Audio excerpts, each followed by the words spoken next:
So with that, we'll start the business meeting here today with the first order of business of. There we go. The special election for the presiding officer. And so I will open up the floor for nominations of a presiding officer for today's meeting. I'd like to nominate. Okay. Okay. Any other nominations? Otherwise, can I get a motion to close the floor for nominations and select and move forward with the nomination of Mayor Kindig for today? Okay, we got a motion and a second. Say all in favor. All opposed? Okay, and with that, I will relinquish today's responsibilities to Mayor Kindig. So, Mayor Kindig. Thanks, Mike. So I'm really surprised that there wasn't multiple nominations, because usually, you know, volunteers, they jump up and they want to serve in these capacities, or they just sit there and don't do a lot, eat their lunch, and hope we can get out of here by 1 o'clock. But MAPA is, I'm really happy to be back. I've been out for personal reasons for a couple of months, so I haven't got to see the MAPA staff and a lot of you that come and support this organization. And I really missed it. It was great to see the smiling faces. For you that don't know, I'm Mayor Doug Kindig. I'm from the city of La Vista. I'm fortunate enough to be in my 19th year to be able to serve the city. I could tell personal city experiences of what MAPA has meant to us. I'm sure you all could. We were talking earlier that MAPA does things and runs interference for all of our organizations that would take multiple of our staff to be able to do. And the comment I made was that anytime you have to deal with federal regulations and paperwork and requirements, if we don't have to do it at the city level, I'm very thankful for MAPA being able to do that. So with that, I want to welcome everybody here today. Mike already said a big thanks to Big Mama's Kitchen for the lunch and everything. It was excellent.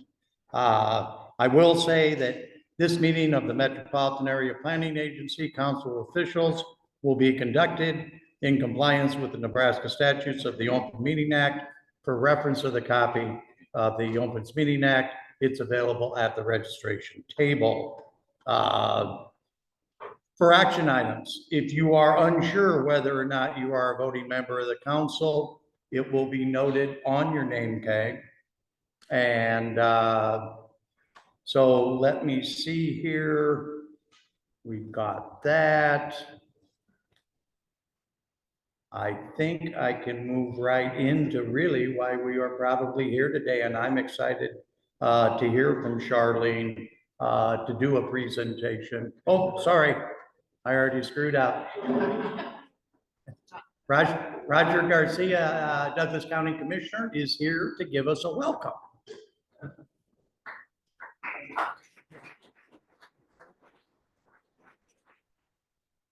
All right, good morning or afternoon, I'm not sure where I'm about to break at this point, but welcome to Douglas County, especially for those who are visiting us from other jurisdictions.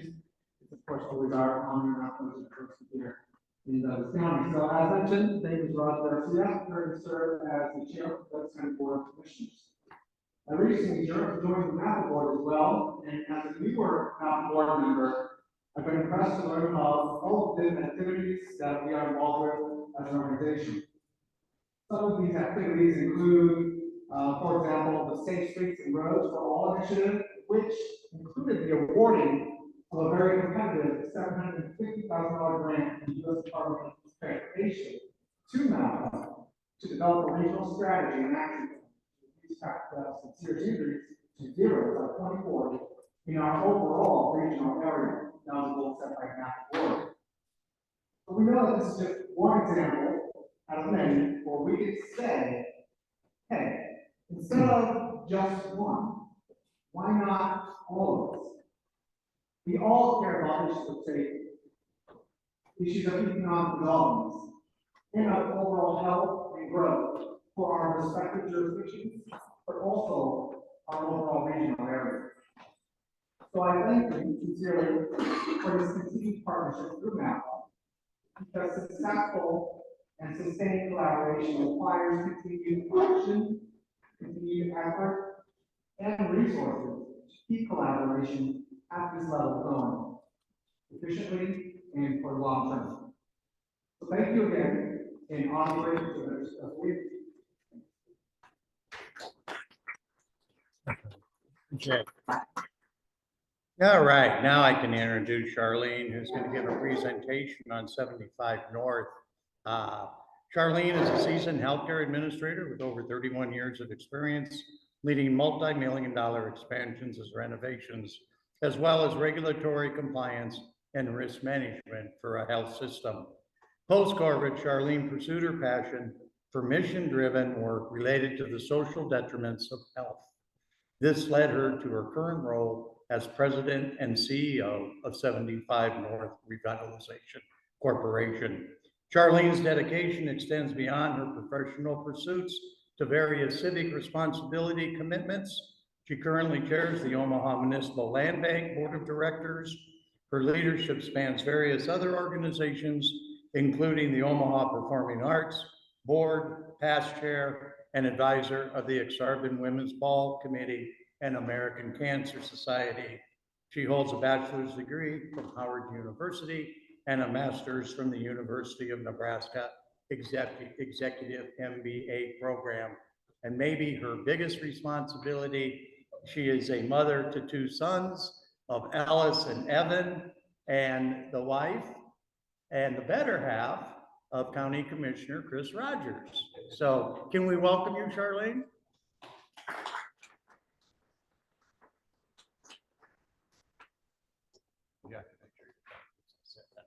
Okay. Thank you, thank you, thank you. I'm gonna get that on record so I can use that against him, if I may. I appreciate that, I appreciate the time. Mike has not been as generous as I would like. I only have about 10 minutes, so hopefully I don't give you whiplash as I'm going through this presentation. But this is such an opportunity for you, one, to be here, so again, grateful for that. And two, to be able to share with you some of the work that we've done at 75 North, and yet we are not stopping, we are on our way to even higher heights. And just excuse me if you start to see me use my hands, because I just passed by myself in the mirror in the bathroom and realized I feel like I want to direct you to the exits based on what I was looking like. So that said, let's jump in. So the first few slides, I'm really going to just concentrate on the content. And then after that, I'm going to go pretty quickly through the pictures. Since we can't do a walking tour, I'm going to give you a virtual tour, if that's okay.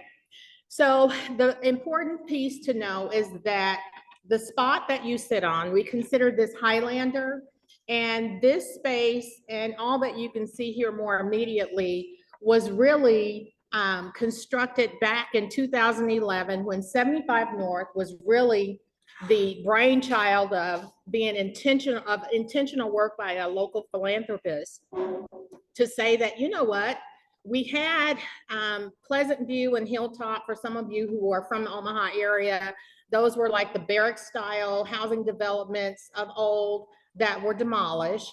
And when they were demolished, it left about 43 acres of vacant land available that had not been used. And so someone had the epiphany to say, you know, I think this would be a great opportunity. There's close proximity to the highway, to downtown. And what a great way to revitalize a community that has really been impacted by some of the redlining procedures, policies that had been enacted previously. And you guys know all about this transportation model better than I do, so I'm not going to revisit that with you. What you see on the slide here is just an old picture of that Pleasant View housing development of old.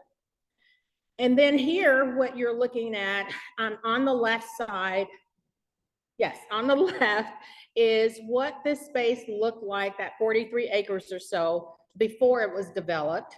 And then on the right side, you see, and I hope I can use my cursor, you see that this is what it looks like today. And this is still not the most up-to-date picture, but you can see how much development has happened from 2000, I want to say this was 2011 through now 2023.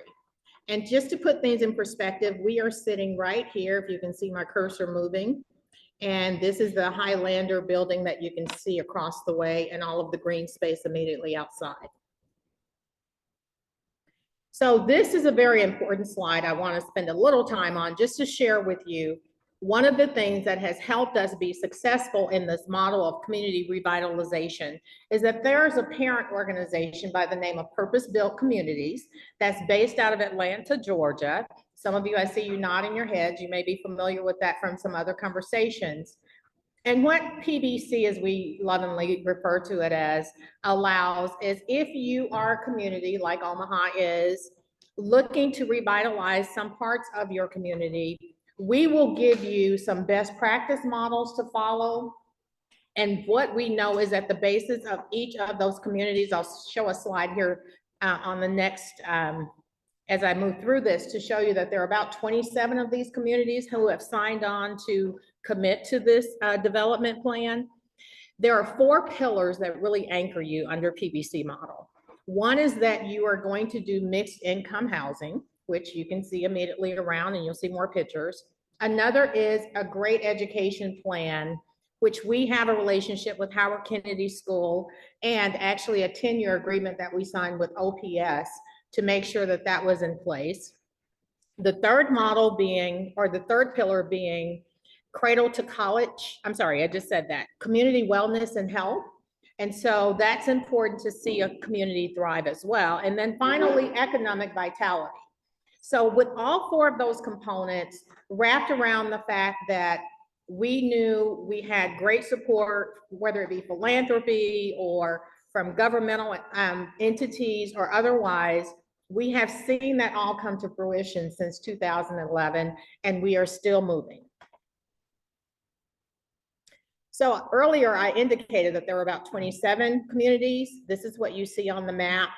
Omaha will be one of the few that are denoted to have more than one location, in that 75 North is one PBC model, but some of you may have heard the term or heard Canopy South over in South Omaha will be a second location once everything is up and running there.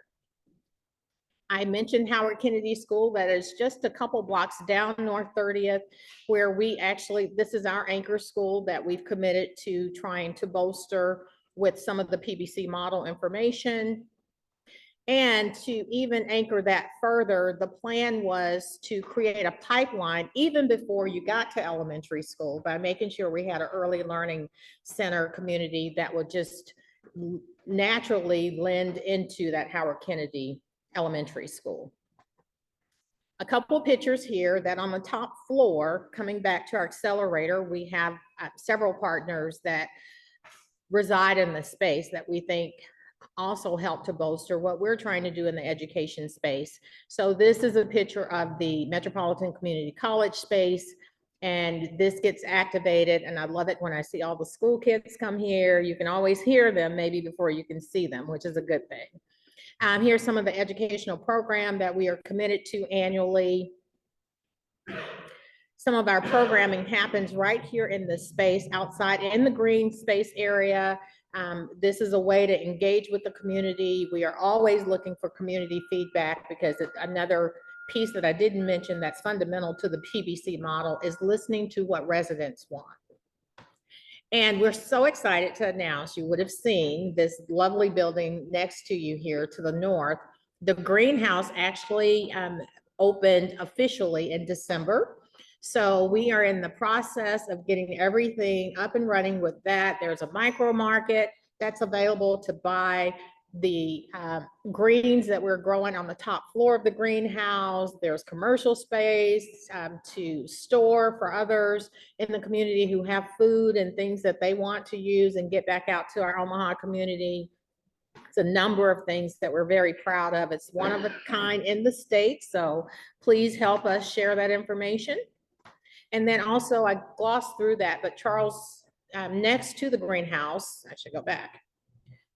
If I can go back. Next to the greenhouse, rather, There is a space that Charles Drew has that's different than the clinical space across the street, where they can help sign those in the community up for the WIC program and provide support in that capacity. Our Community Wellness Collaborative is a partnership that we have with UNMC and Nebraska Medicine that's across the street. Hardee's, some of you here locally are familiar with our coffee shop that really, I love walking through there and seeing so many things happening and meetings being held, that work is getting done here in the regional space. And then here we are in the venue. So we're not set up for a wedding today, but this is just a reminder that we could be. And then, of course, we talked about Big Mamas. We're so happy that you've chosen them for catering today. But that's just a quick picture of what that dining space looks like. And then this is the green space on a summer day, maybe getting ready for movie night. And then I'm going too fast. You can't keep up with me. And that perhaps that's the end of what I sent you. Yeah, just use this. Oh, sure, we'll see. That might be the last one I sent you. Oh, it's not responding, fun. Okay. Oh, no, because there's No, some. it's us. So while they're working on that, here's what I'll say, Can I is just that close there that and open it back are up? a number of housing developments. We're so proud of the fact that we are about to celebrate this is testing me, on the west Let's side close of the that green and come back house, in. you will see what we lovingly refer to as David's Bridge being constructed. That is the fifth and final phase of what the original vision for 75 North was. And so not only will we celebrate that, but we have an upcoming celebration officially to also mark the beginning of that fifth phase and the collaboration that some of you may be familiar with.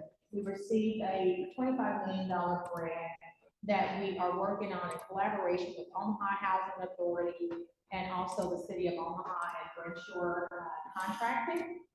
We're so excited about that because it's an extension again of how we started here, in that there was a Spencer home development a little bit further down 30th Street, that once that was vacated, we were able to come up with a plan that's going to house two developments, one on the east side of 30th Street and one on the west side of 30th Street. And when that's all said and done, looking at our space here and the space down the street, we will have about 445 units that we will have brought to the North Omaha community from a mixed housing standpoint. So we're so proud of that.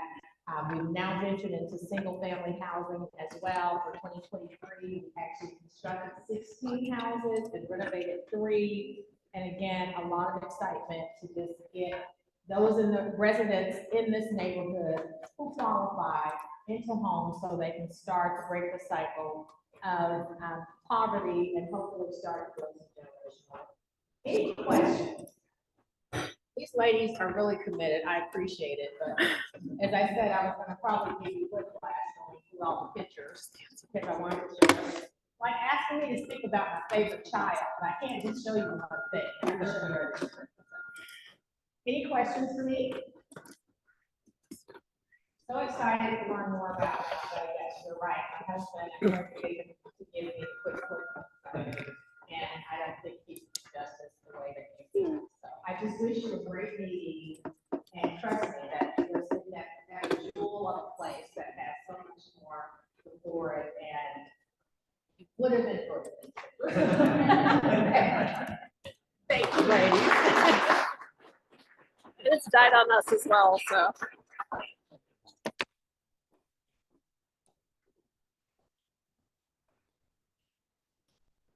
Now, That's it up. Should we plug it? Maybe. when you get to see something like this, sometimes it's really, Okay. sometimes with all the climate of the political world right now, God knows the negativity on social media, everything else is out there. So sometimes you kind of want to throw your hands up and say, why do I keep doing this? And then, at least myself, I say to myself, because if I don't try to keep doing something, how much worse it can get. And maybe see something like this out there, and the positivity and the change that is started with the community. And then you realize that if you stop hanging around, we didn't make a bigger business. So, thank you. It was very interesting. The work you're doing, absolutely fantastic. So, I do need to get a motion to approve the minutes from our February meeting. Got a motion, do I have a second? Second by Patrick. All in favor, please say aye. Any opposed? At this time, I'm going to bring Mike up, our executive director, to give his report and priorities for the upcoming year. Okay. So we're going through. Oh, yeah, just- Okay, thank you. You're running it over there? Okay, I'll try to let you know when it's time to advance. Hopefully I can do that justice.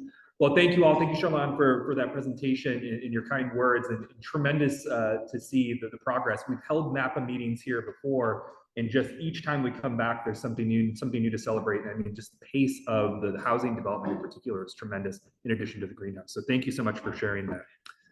Here today in our March meeting, excuse me, I always get to highlight a little bit about our upcoming budgeting process. So MAPA, this is the time of year where we start to put together our priorities for the next year. And one of the ways that we do that earlier in the year is actually through our member survey. And so for all of you in the room that participated in that, thank you. I'm going to go through briefly and just touch on some of those priorities that we heard about from our members, and then go right into our work program priorities, hopefully how we've reflected some of those, talking a little bit about the work that we're currently doing that will continue, in addition to new initiatives for the upcoming year. So with that, we have a brief summary here of our respondents by county. If you would believe it, this is up from 19 responses last year. So we continue to really try to press to get more people to participate in this survey. It's a great way for us to sort of understand, where are we making an impact? Where are these opportunities? And it gives us a lot of things to follow up on throughout the year, much of which we've already started doing, going back out to some community leaders who took a chance to respond to this, and making sure that we understand their needs, understand their projects, and how we can orient ourselves to those in the next year. So one of the top level questions we ask is just about general community assistance requests and where we can make an impact. If you know anything about MAPA funding for local projects, that's one of the really core things that we do. Not surprised to see that here on the top of the list. In addition to a number of different things where we've made other sort of initiatives priorities in the past, whether it's parks and trails, whether it's comprehensive plans and zoning updates, some of which MAPA leads, some of which MAPA supports through other consultant effort around the region. In addition to placemaking and public engagement, which we see as big themes through our work, both in the rural, some of our smaller communities, all the way to the urban projects and our transportation strategies across the region. So for local priorities, we grouped really into two categories, a series of questions about sort of more broadly housing and development related topics, in addition to transportation related projects. I'll touch on the housing and development priorities this year. But what's interesting for us is that each year, the level between how important these issues are to our communities, large and small, varies quite a bit, but overwhelmingly see interest in both categories this year, which was a good place for us to start thinking about our priorities for the next year. On housing development, I think one of the most interesting things across the spectrum of communities that MAPA serves, housing choices and housing affordability remain the two top priorities that we heard from communities across the region. I think that's a tremendous indication of not just the need, but the interest in really how we can pull together resources to support that work across the region. We've done that in many ways today through past efforts, but looking ahead, where are those opportunities? How can we resource conversations across the region in communities large and small? Increasing housing stocks, so continuing to support housing development in whatever way we can. And then also the rehabilitation of existing housing and new and commercial development across the region. And so those are things where MAPA, as an administrator of the CDBG project, has in the past supported that work, in addition to really kind of supporting things through our economic development department to understand where new and commercial development are coming, matching that with our transportation strategies as well. And then going on to the transportation priorities, again, a reaffirmation of trails for walking and biking across the region. Communities large and small have indicated that that's a priority, in addition to sidewalk connectivity. So I would say a really multimodal focus to a lot of the work. And if you, again, hang around MAPA long enough, you'll know that that's a really common theme and a priority that we try to put in thread through all of the work that we do on the transportation side. Improvements in infrastructure investments to support economic development in both states, that's really key to what we look at both on the transportation side and on the water and sewer side. And so that'll continue to be a big priority for our work here today. In addition to bicycle infrastructure, more on-street type of facilities and transit service throughout the region. So again, a very multimodal focus, kind of that top line level of priorities that we've heard from our members. Our transportation planning process is set up to do that. And so in a lot of ways on the transportation and on the housing and development side, we really see an affirmation of the work that we're doing here today and really gives us a framework to think about how we move those priorities ahead in the next year. Before I go on, are there any questions about the member survey or anything going through? It's a very brief update. I don't want to belabor you with death by PowerPoint here, but I certainly could. Okay. Laura, we'll move on 2 slides to the work program priorities. So MAPA's work program, that's our term for really the narrative that supports our budget. You want to go one more. And really what we draw on as sort of our framework for that is MAPA's strategic plan. We updated this last year. It's a 5-year strategic plan that we developed in coordination with our board of directors to really lay out and affirm what is MAPA's long-term vision, not just our mission statement about what we do and really what we were formed to do, but what does it all add up to? How does MAPA make an impact to and through the work that we do as an agency, and how are our staff resources best allocated to the work of supporting regional growth and development across the region? And so the strategic vision there, that was really the board's guide to staff as we developed our strategic plan. And you see an administrative excellence and mission focus, so really understanding and building MAPA's ability to administer the programs that we get, being that conduit for state and federal funding, and really doing that at a high level to not just get the projects done, but do it with a high level of integrity and really a focus on excellence. If we're not able to do that and excel at that, we have much less value to our members. Community partnerships and intentional engagement, really understanding those opportunities to bring together groups like this, groups of staff, groups of other community leaders to make an impact on regional conversations. Responsive and proactive member services. So back to the idea behind our member survey and all of our touch points with communities throughout the year. How do we know what the issues are and how are we proactive solving them? Collaborative leadership and a trusted convener. Going to touch on some examples of this today, later on, but also where we see opportunities for those conversations going forward in the future. And then really solutions-focused planning, really thinking not just about planning to assess, planning to inventory, but also how do we drive that more towards implementation? How do we start with the end in mind and really do that on an ongoing and continuous basis across our region? And so you see that those strategic vision, we really see that as the guideposts to what is ultimately our staff's effort throughout the year. We articulate that to the MAPA board and the council officials through our work programs, and all that rolls up into our agency budget, which will be approved in May of this year. And so going into those work program priorities, where we see those opportunities over the next year on the community and economic development side of things, we've had a very strong initiative over the last several years to focus on more strategic planning and community needs assessments in communities, traditionally of a smaller scale, really helping them identify that 3 to 5 year set of priorities to guide our grant writing, to guide our coordination with state and federal officials, and really to bring a broad section of the community together to understand where that community's time is best spent and how we can build support around some really key ideas and initiatives. We demonstrated this last year in Valley, tremendously successful, and we're tremendously grateful to Mayor Grove for her support of that and really leadership on that. But really demonstrating this new model, very, very focused on community engagement, but then also very focused on the back end of really trying to understand those opportunities for implementation.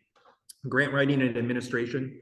On the housing side of things, a number of things that we're already doing and things that we're looking to continue work on. So that's both on the Pottawatomie County Housing Trust Fund, which MAPA administers on behalf of those community partners, in addition to our Workforce Housing Fund in Blair, going back out and really looking at the 17 units that have been either built or committed to on that project, looking at opportunities to grow and expand that effort for Blair to really support the tremendous economic development that's going on in that community.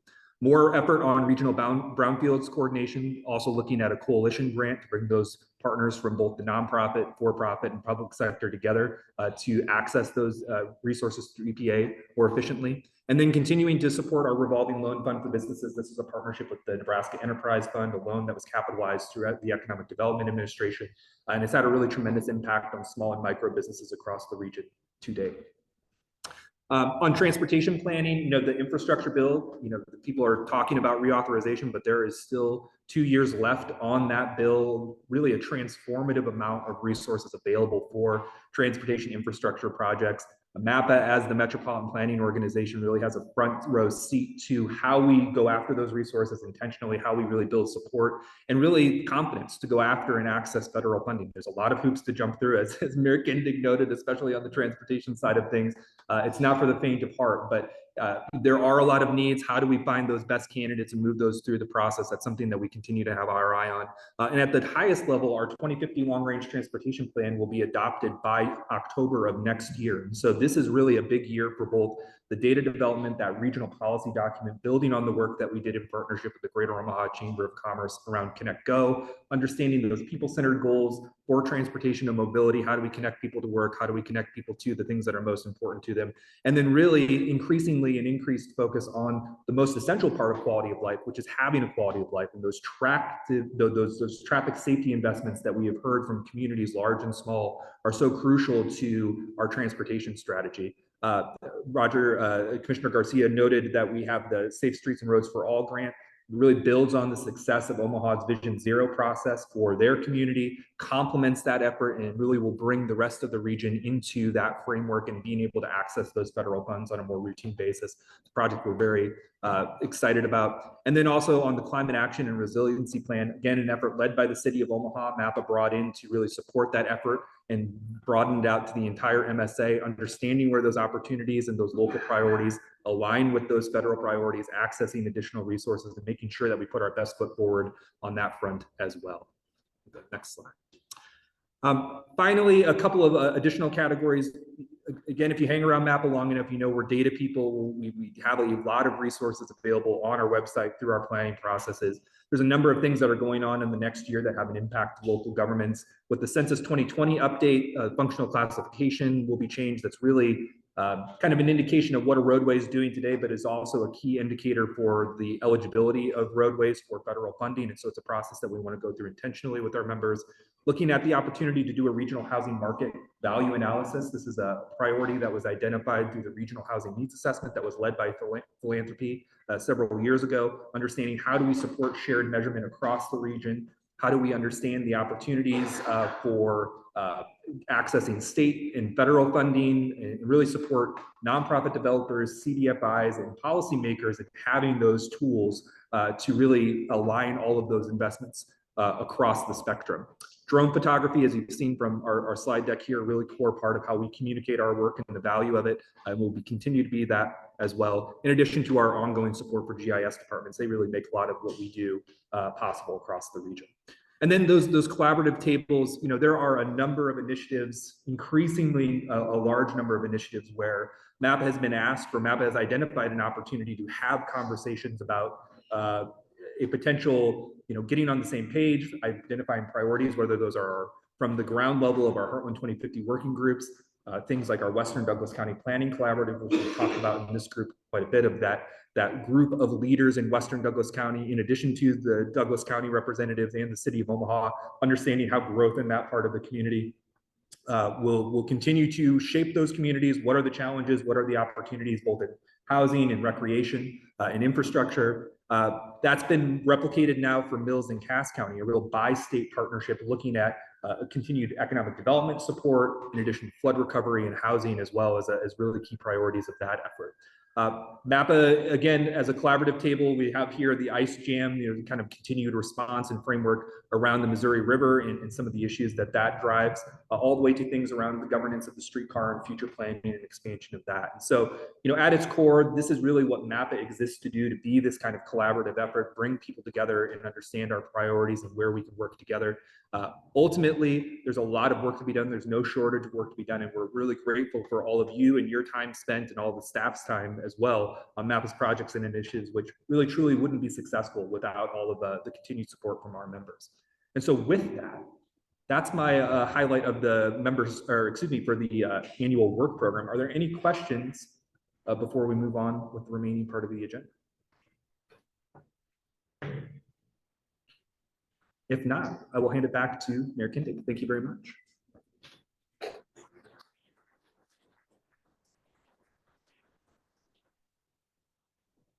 All right, we're gonna get an update on what's going on in the state of Iowa at their legislature that could affect MAPA, and then also what's going on down in Lincoln. Hopefully, Brennan is going to be able to shine some light on that, and I think he is ready to go. Brennan is an associate with Kissel and Coho. Joe was not able to be here today, so Brennan is one of his associates, and we'll try to make some sense on what's going down in Lincoln. I'll leave it at that. So, Brennan? Well, you didn't say that I had to make sense of it all, but I can certainly describe what's going on.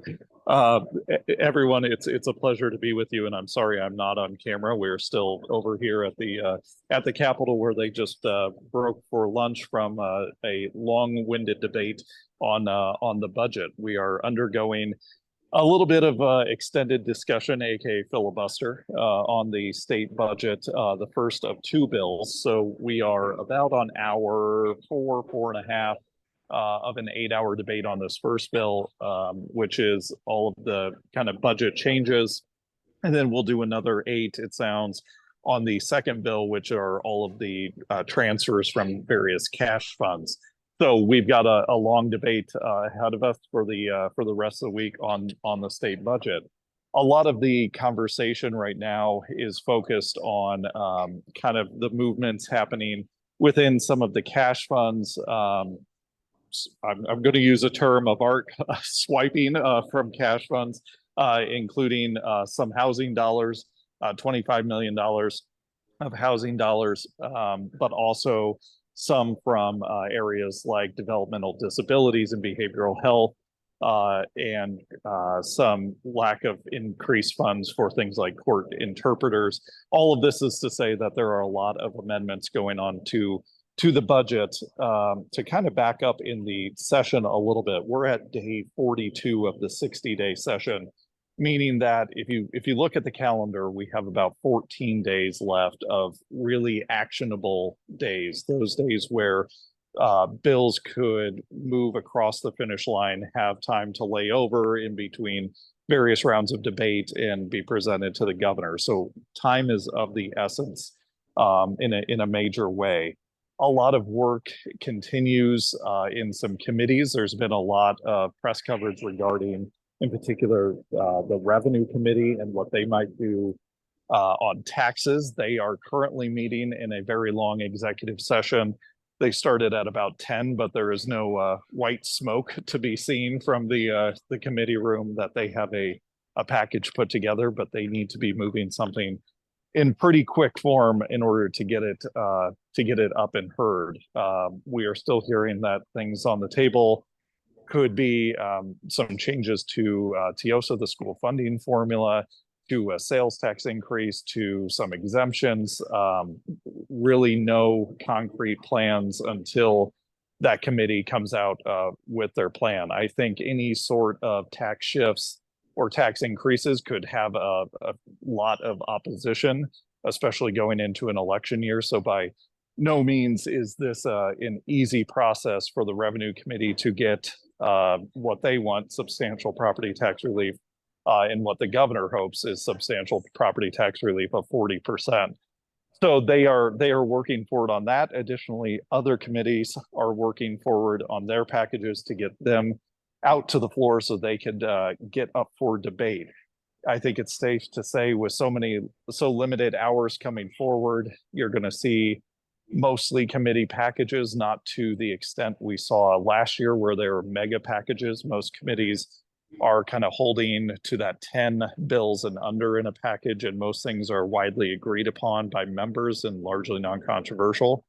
I think, though, you could feel the tension out in the rotunda where we stand in the chamber, as far as when what I call the floor mutiny might start, meaning when do people see a bill moving and suddenly start flooding it with amendments of their bills that they want to kind of join the helicopter out of the city a little bit as things are moving with such limited time.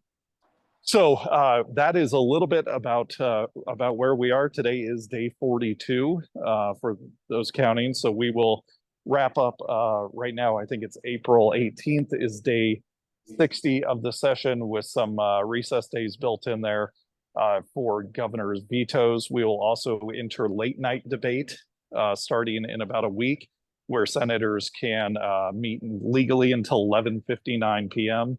So they could have some added on debate time in the days. So they will gavel in about 9 a.m. every day, meet in the morning until noon, come back at 1:30, and then meet into the evening hours. So this is kind of the wild time for those of you who have watched the legislature, and I know there's a lot of you in the room who do or who have served. You know that this is the wild time where a lot of things happen very, very quickly, even though when it's an 8-hour debate, they might not seem like it. So that's a little update on where we are right now. Happy to try and answer any questions. And I do apologize that Joe could not be here today due to unforeseen circumstances, but he sends his best. And anything that I might not be able to answer off the cuff, we're happy to run down and report back to Mike, and he can get it to you. Any questions for Brennan? Appreciate you taking time, Brennan. Obviously, you'll be keeping us informed as the next 3 weeks go quite quickly. Absolutely. Thank you, Mayor, and thanks, everybody. Hope you have a great day. You bet. Now we're going to go ahead and bring on John, principal of Murphy, and a little bit of an update on what's happening in Iowa. So John hasn't joined yet. We have the rest of Charlie.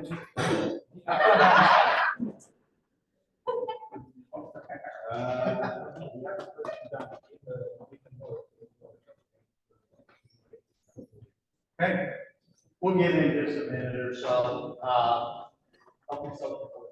I tell you what, we didn't do it before. Can we go around? Yeah, I think so.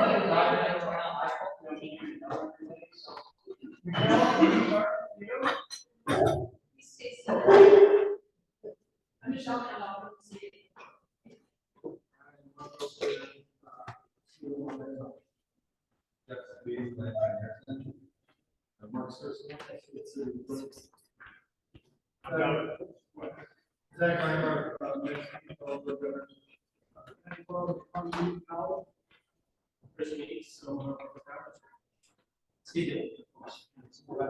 Where's that John City Benefit? Austin, how's your mom?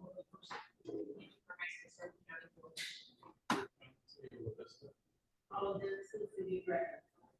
Maybe first day of Austin. 2 months ago, so you're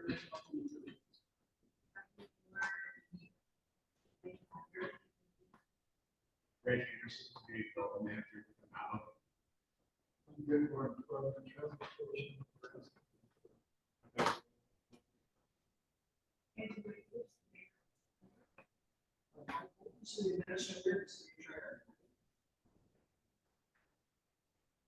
Caleb Snyder, Clark Anderson. Matt Cruz, Clark Anderson.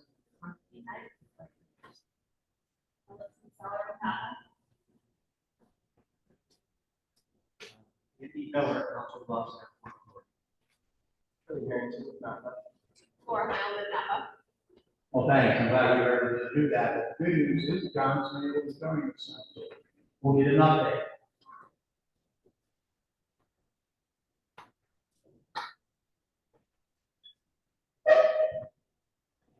All right, John, so you go ahead whenever you're ready. Oh, hey, hopefully everybody can hear me. Can Yep. folks? We can.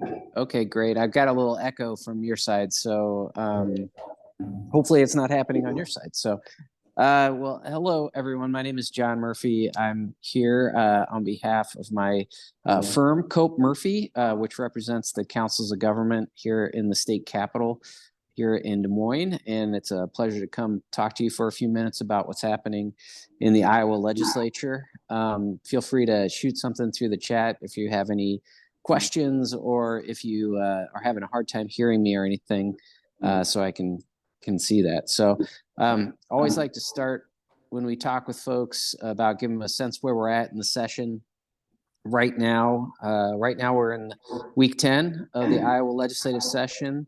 So that puts us at roughly day 65 or so of what's scheduled to be a 100-day session of the legislature. So Iowa has two different years within the General Assembly. 1 year is scheduled for 110 days, which includes Fridays and weekends. The second year, which is the election year, is scheduled for 100 days.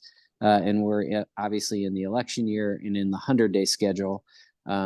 Those are just dates on a calendar. Really, it's a schedule, but it's not something that we have to hold to in terms of you have to be done by a certain date. The 100 days will put us at about April 16th. It's hard to tell whether or not we're going to meet that time frame right now. We've got a few weeks to go before then. It's very unlikely, just based on our history here in the Capitol, to finish on or before that date, but hopefully it won't be too soon thereafter. A couple of things that are happening right now this week relative to the schedule. We're currently in the second funnel deadline of the Iowa legislative session. So funnels are two different times within the schedule where the bills that are being considered by the legislature are being winnowed down. So this is the second one where a policy bill needs to have passed the chamber opposite from where it started. So if you're a House file, you need to have cleared a Senate committee, full committee, by the end of this week in order to stay alive for the rest of the session. So there's a lot of committee work going on, subcommittees and the like to have bills beat that funnel. Of course, there are plenty of bills that one chamber may like that they've passed that the other chamber doesn't have the same appetite for and won't take them up. So this would be when those bills would die in the funnel. So that's where we're at procedurally. A couple of other things that are happening this week that have an impact on the process here in the Capitol. The first one being the Revenue Estimating Conference, which is a 3-member panel that meets to discuss and talk about Iowa's economic data points and determine how much funding we will have as a state going into the next fiscal year and beyond, but mostly about the next fiscal year. That they meet on Friday of this week.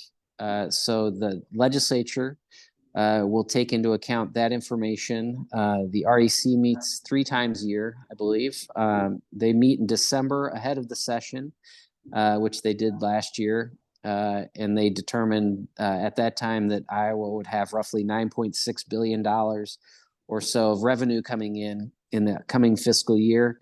So what they'll do on Friday is they will take a look at the numbers as they've happened for the beginning of the year and square them off against their December estimates and see if they need to raise or lower what their estimates look like.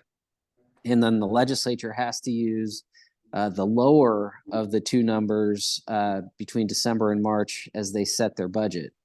I will say that, the REC is, it's an important thing to know relative to our revenues. However, Iowa's budget generally for the last several years has been at about $8.5 billion. So we're obviously as a state taking in significantly more than what the REC is or what has been budgeted.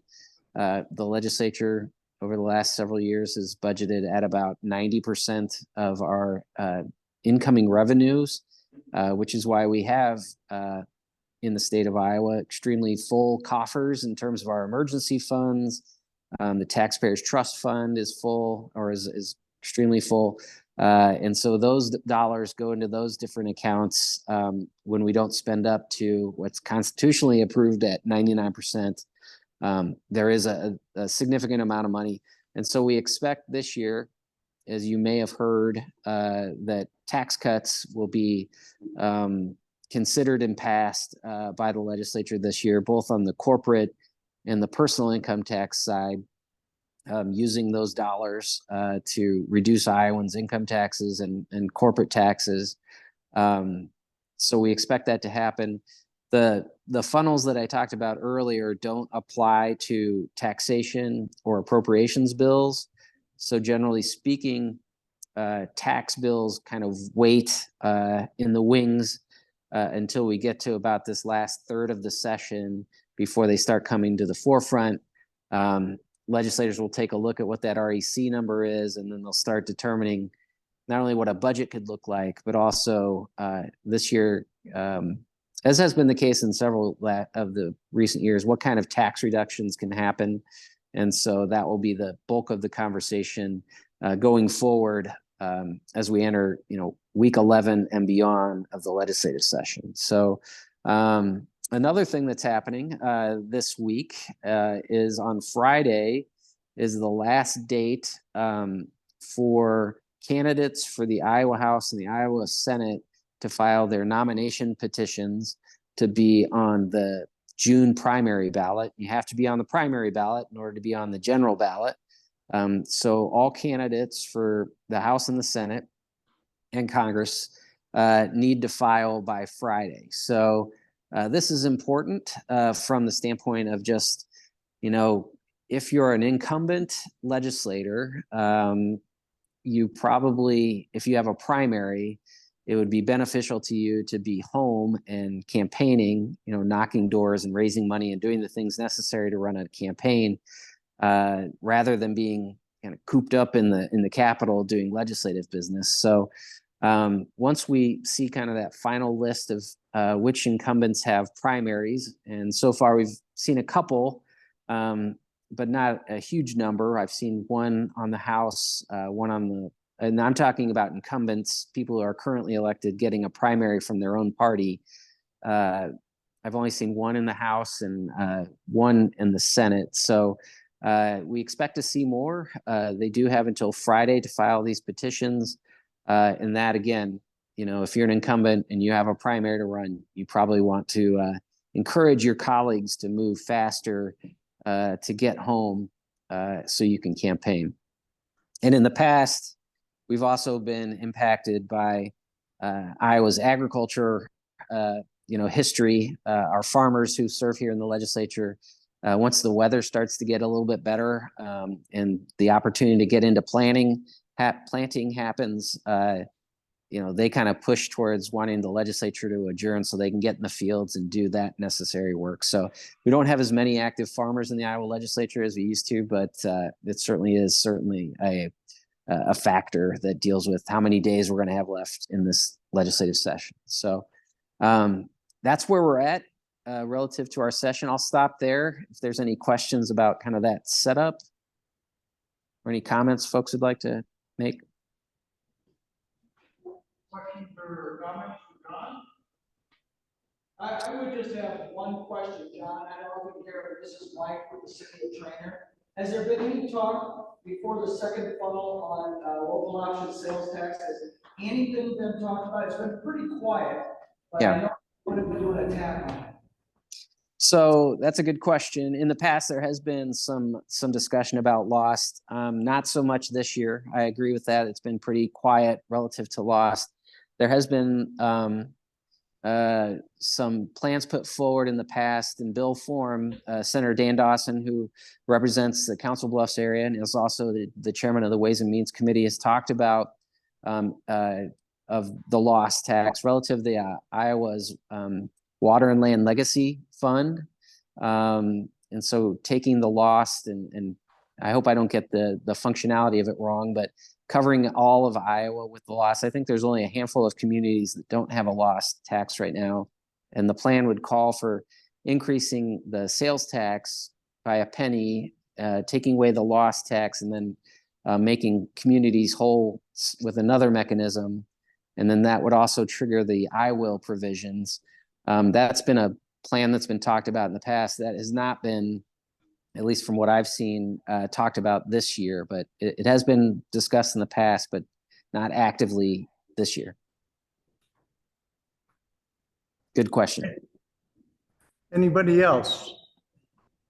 Appreciate you taking time, John. Thank you. Sure. Is that all you need from me, or I've got a couple of bills I just wanted to highlight for you, if that's all right?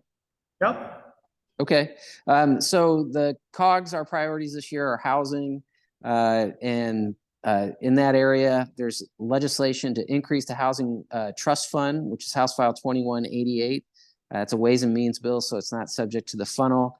That would increase the state housing trust fund from $7 million to approximately $10 million, coming from the real estate transfer tax. That's something we're working on. COGS have been pushing hard on something called land redevelopment trusts, which is another way for communities to get at dilapidated properties. There's a couple of bills out there. There was a subcommittee yesterday on Senate File 182. Senator Dawson was the chair of that, and that bill still remains alive. So we're pushing on that. Workforce housing tax credits are very important to local communities in terms of building that stock up. There is a bill, House File 2420, to increase the total amount going to workforce housing tax credit from $35 million to $50 million. We're extremely supportive of that.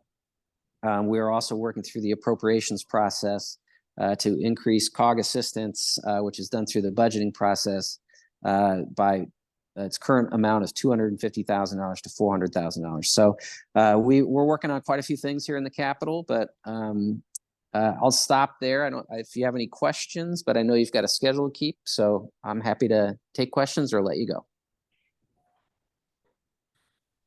Anything else? All right, thanks, John. All right, appreciate your time. Have a great meeting. Bye.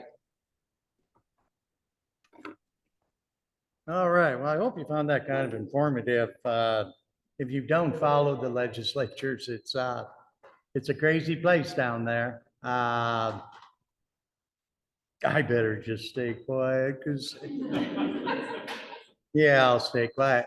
Last bit of business for MAPA today is anybody like to make a motion for a new athletic director at the university? No. So that was not good news to hear today that Trent Alberts is going to Texas A&M. So that shakes things up just a little bit. The next council official meeting will be held on June 12th of this year at a location in Cass County. More information to come on that. And with that, would I have a motion to adjourn and a second? All in favor, say aye. Thank you. Enjoy the nice afternoon. Take care.